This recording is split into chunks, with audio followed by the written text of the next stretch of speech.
Gold का analysis Ali मेहर पूछ रहे हैं, ये अब मैं करके बता देता हूँ आपको। क्विकली हम लोग थोड़ा-सा एनालाइज़ कर लेते हैं गोल्ड को, ठीक है जी? अच्छा जी, गोल्ड के अंदर फ़र्स्ट ऑफ ऑल तो हम लोग एक ओवरऑल पर्सपेक्टिव देख लेते हैं, वीकली के अंदर गोल्ड ऑल टाइम हाई को टच कर रहा है। अब इसका स्ट्रेट अवे मतलब क्या है?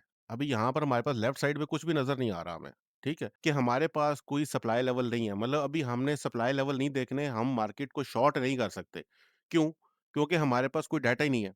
डेली ज़ोन के अंदर भी हमारे पास इतना कोई ख़ास डाटा मौजूद नहीं है। यहाँ पर हमारा जो क्लोज़ेस्ट डिमांड ज़ोन है, ये होता है हमारा एनालिसिस टाइम फ्रेम। वो लोग जो कि सीरीज़ को फ़ॉलो कर रहे हैं, उनको आइडिया होगा। सर लाइव लंदन सेशन में होगा क्या?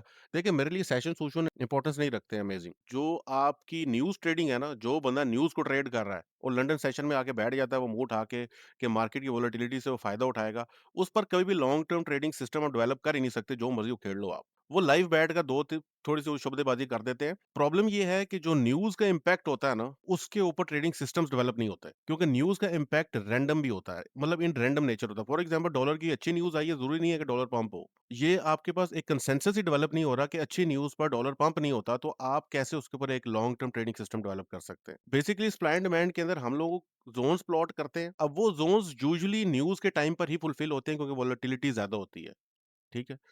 तो ये न्यूज़ को हम लोग इस पर्सपेक्टिव में यूज़ कर सकते हैं। तो बेसिकली हमारी स्ट्रैटेजी के अंदर हम लोग मार्केट का वेट करते हैं कि हमारे ज़ोन्स तक आए।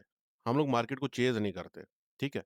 अब जैसा अभी डेली टाइम फ्रेम के अंदर हमने ऑब्ज़र्व किया है कि अभी मार्केट जो है किसी डिमांड ज़ोन के नज़दीक तो नहीं है। अभी एक चॉपी सी कंडीशन के अंदर है, ठीक है? तो अभी हमें हायर टाइम फ्रेम्स का कोई कॉन्फ्लुएंस नहीं मिल रहा, हायर टाइम फ्रेम से कोई ख़ास कन्फर्मेशन नहीं मिल रही। इसका क्या मतलब हुआ? और 4 आवर्स के अंदर अगर हम नोटिस करें तो अभी ये आप नोट करेंगे कि ये वाला डिमांड ज़ोन ट्रिगर हुआ है और इन एक्शन है। इसने यहाँ पर एक और डिमांड क्रिएट कर दी है, ये वाली, ठीक है? अब ये वाला डिमांड ज़ोन मेरे नज़दीक इतना कोई ख़ास है नहीं, सप्लाई तो इधर है ही नहीं ना, हम सिर्फ डिमांड देख रहे हैं। अच्छा, ये वाला डिमांड ज़ोन काफ़ी हद तक बेहतर मुझे महसूस हो रहा है। अब बारी-बारी इनको एनालाइज़ करते हैं।